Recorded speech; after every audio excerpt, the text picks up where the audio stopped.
तर पुणे आणि पिंपरी चिंचवडमध्ये महापालिकेमध्ये पवार काका पुतणे एकत्र येणार की नाही यावरती गेल्या 10 दिवसांपासून चर्चा सुरू होती, पण आता अखेर यावरचा पडदा उठलाय आणि पिंपरी चिंचवड महापालिकेत दोन्ही राष्ट्रवादी एकत्र लढणार हे निश्चित झालंय। यावरती शिक्कामोर्तब सुद्धा केलाय आणि तो स्वतः अजित पवारांनीच।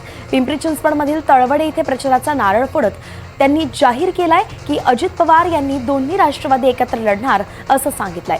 दुसरीकडे पुण्यात सुद्धा दोन्ही राष्ट्रवादी एकत्र लढण्याची घोषणा आज होण्याची शक्यता आहे। शरद पवार गटाची मागणी अजित पवारांनी मान्य केल्याची माहिती सूत्रांनी दिली आहे, तर पुण्यात शरद पवारांच्या पक्षाला 35 ते 32 जागा मिळणार अशी माहिती आता समोर येते आहे। आज दुपारी दोन्ही गटाची पत्रकार परिषद होईल आणि यात एकत्र लढणार असल्याची घोषणा होणार आहे अशी माहिती वरिष्ठ सूत्रांनी दिली आहे। त्यामुळे शरद पवार गट आणि महाविकास आघाडीच्या चर्चेतून बाहेर तो पडताना दिसतोय, हेही जवळपास निश्चितच आहे।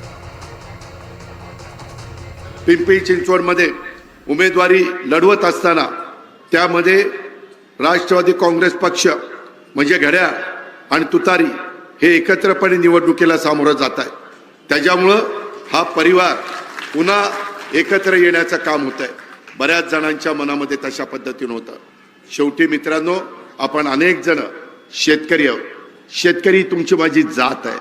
त्याच्यामुळं महाराष्ट्राच्या सर्वांगीण विकासाच्या करता काही गोष्टी कराव्या लागतात आणि तशा पद्धतीनं यावेळेस ह्या सगळे नेते मंडळी बसलेली होती आणि जागांचं वाटप करत असताना काही पुढं मागं सरकून व्यवस्थित जागांचं वाटप केलेलं आहे। तुम्हाला 2 दिवसात ती माहिती मिळेल, कारण मी आत्ता बोललो आणि काही नाही झालं।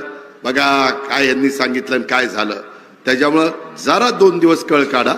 2 दिवसांनी तुम्हाला काय समजायचं ते सगळं समजेल।